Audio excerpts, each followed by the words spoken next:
Hello there, people of the internet. So, a long time ago I made a video about a second-hand PC turned into a gaming PC.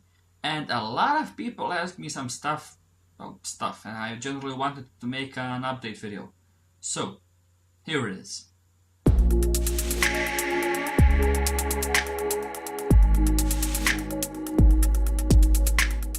Okay, so, first of all, some people asked me, why didn't you test more games? You should test these games. Can you test these games? Well, number one, I don't have that PC anymore. And that's kind of what I want to talk about, you know? Um, the day I recorded that video, um, everything was working well until I finished recording. I remember it very well, the PC was there on my desk.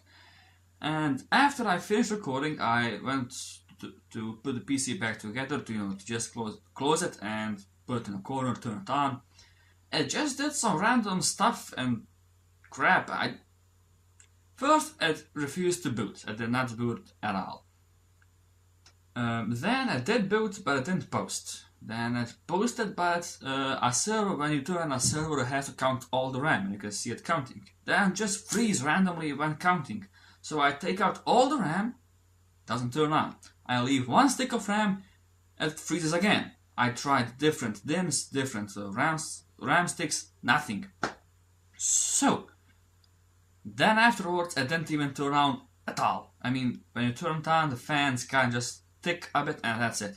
I thought the power supply was it. Because that PC killed already two cheap power supplies, but then I got Thermaltake one and it was, I think, just enough. So I was kind of pushing the power supply.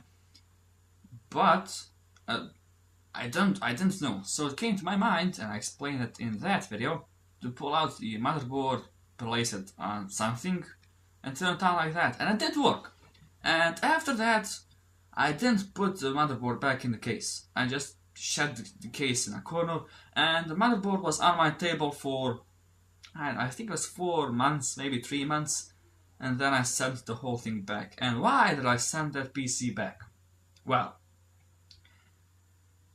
it was doing some really strange stuff. For example, if you plug in a USB device, and this didn't happen every time, but sometimes it did, sometimes it didn't. If you plug in a USB device, any USB device, into any USB port, the whole system would just freeze.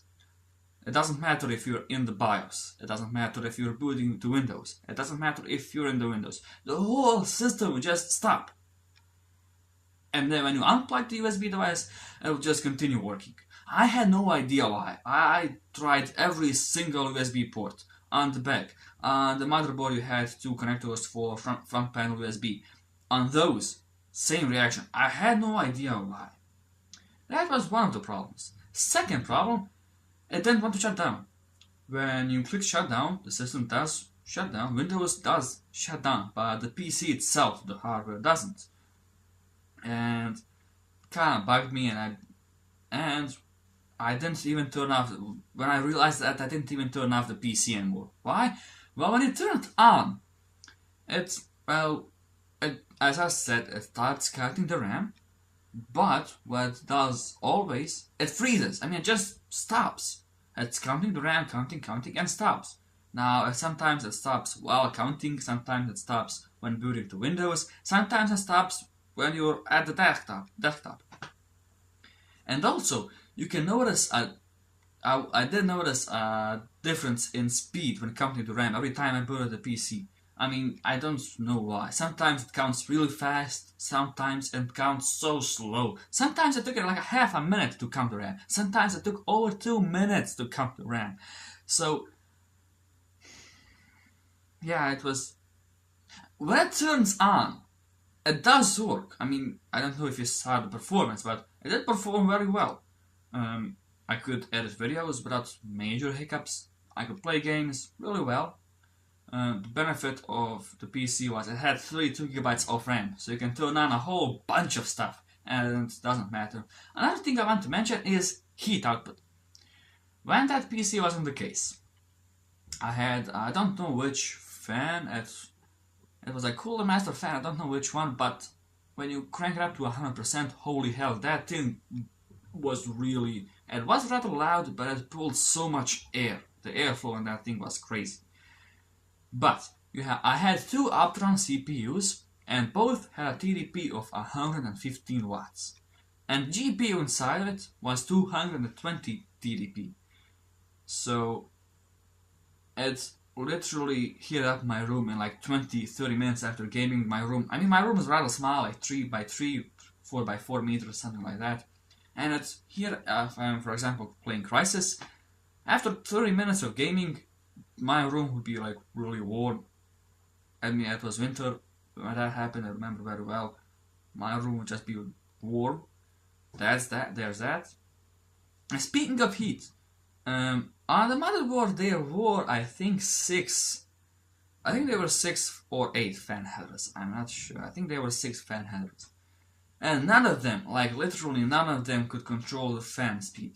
All the fans, CPU or the chassis fan, they were at a fixed speed. Now, they were 3-pin, I do understand, but as far as I know, if you do some stuff, you can control the speed. And even in the BIOS, there's an option to choose between 3-pin and 4-pin connectors, and to ramp up the speed if the temperature exceeds a certain limit. I literally spent 3 hours tinkering around the BIOS with speed fan and other different software. Nothing, the fans were running at a fixed speed. Now, don't get me wrong, it was not overheating. I remember once I let the PC run both CPUs at 100% in IDA 64 for 30 minutes, and the temperatures didn't go over 65 degrees. Why? Yes, 65 degrees Celsius. It didn't go over that. But the amount of heat it put out, like that. Okay, so I just want to say something. Is it safe to buy a second-hand server like this and use it as a game PC? Generally, with buying second-hand parts, it's kind of a risky business. I mean, mostly there won't be any problems. I mean, if you watch Scrapyard Wars from Linus Tech Tips, they made really badass PCs from crap hardware. I bought a lot of second-hand hardware. The graphics card in that thing was second-hand. It worked well. I mean, it still works well. As a matter of fact, I don't have it, but I know it still works well. But I think it was the motherboard. I think there was something wrong with the motherboard. And I don't know, I just sent the whole thing back. My dad and I saved some money and we bought a really kick-ass PC. A 6600, 16GB of RAM, an SSD, 750 Ti, etc. So yeah, why don't I test any games anymore? I said I don't have the PC anymore. I sent it back because there was something wrong with the motherboard. Yeah, so that's it. That's all I had to say, is it? That's all I had to say, I think, and I hope. So yeah, do make sure to like and subscribe, and I'll be seeing you. Peace.